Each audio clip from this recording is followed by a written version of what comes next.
আসসালামু আলাইকুম। বাসায় ছানা দিয়ে তৈরি করে ফেললাম দারুণ সুস্বাদু রসে টইটুম্বুর অনেক মজার রসগোল্লা। তো বাসায় এটা আমরা তৈরি করে ফেলছিলাম। তো উপর দিয়ে গুঁড়ো দুধ দিয়ে দিচ্ছিলাম, দিয়ে ভালোভাবে ওর বাবা মেখে নিচ্ছিল। আর সব কিছু ওর বাবাই করছে প্রতিবারের মতন।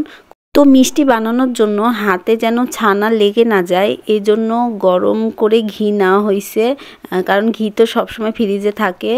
আর এই তো ওর বাবা একবারে পাকা মিষ্টির যে বানায় তাদের মতো করে মিষ্টি বানাচ্ছিল। মজার ব্যাপার হচ্ছে নুহাও সেদিন কাজে লেগে গেছিলো, সেও খুব মজা পাচ্ছিল।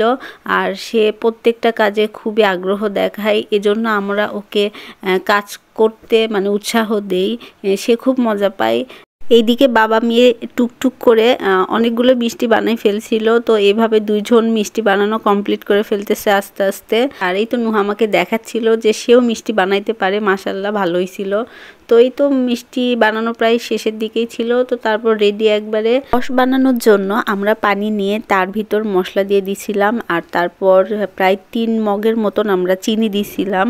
আর রসগোল্লা খাইতে তো চিনি লাগবেই। কিপটামো ছেড়ে দিয়ে আসলে মিষ্টি বানানোর জন্য চিনি বেশি করে আসলে দিতে হয়, যদিও সব কিছুর দাম অনেক বেশি। শিরার পানি বলক ওঠার পর এর ভিতরে যে ছানাগুলো ছেড়ে দেওয়া হচ্ছিল।